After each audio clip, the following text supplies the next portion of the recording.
The immediate goal of the extremists of theocratic Muslims is to control the Muslim states, is to create a worldwide Islamic empire again, kind of like the Ottoman Empire was. You have to understand, the Arabs in particular, and by definition now Muslims, they've never accepted what has happened to them in the 20th century. The problem is they still see themselves as a superpower. They had been a superpower for nearly 1,500 years.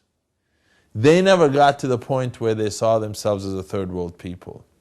They never got to the point where they saw themselves as just another weak country. They still held on to the belief, to the dreams of being this mass empire. They still have the dreams and aspirations of being an empire. They can't accept the fact that they're not a major world player.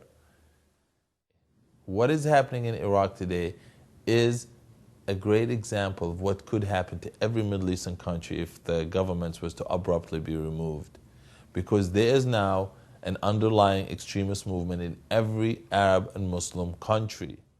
Remember, between 1967 and 1986, during the occupation, there was relative peace in the West Bank and Gaza. There was no stone throwing, there was no suicide bombings, there was none of that. Israel made a terrible mistake. They did not come up with a political solution for the Palestinians. They controlled the land. We were under Israel's control, but we were not recognized as citizens. This caused a serious problem.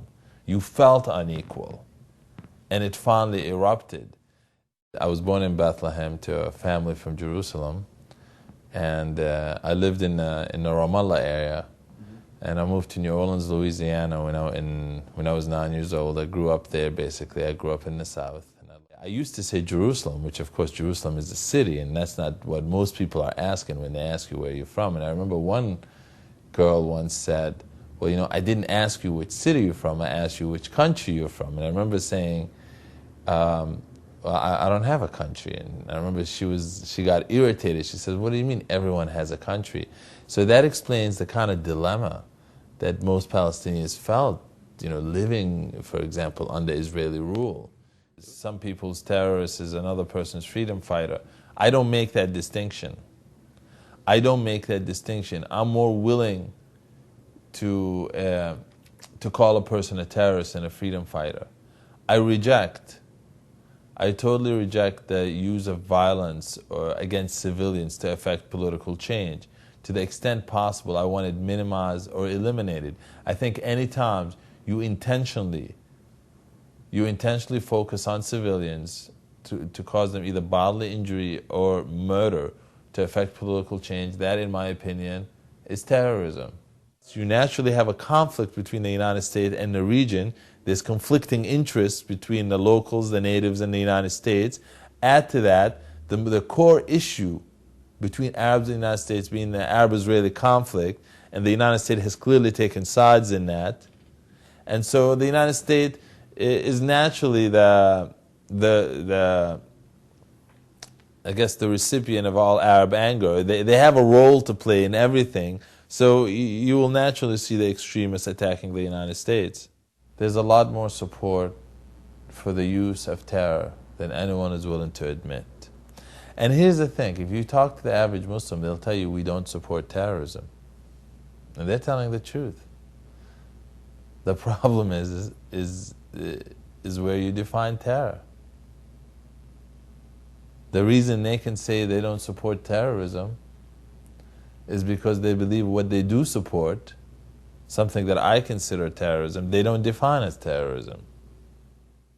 I think what's happening in Iraq today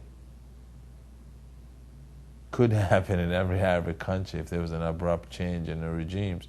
Because in many ways the conflict in Iraq today, yeah, sure, there are people who are upset that their country was invaded by a foreign power, and I understand that. They have a right to be upset.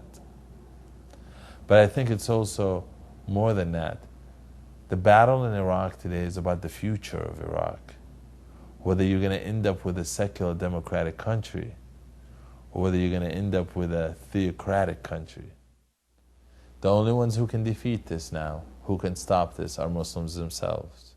We founded the Free Muslim Coalition Against Terrorism because we have an important message to give the world that's not being given by anyone else in the same manner that we're given it. It's absolutely necessary what we're doing. We think the world needs this. We think the Muslims need this to save their soul.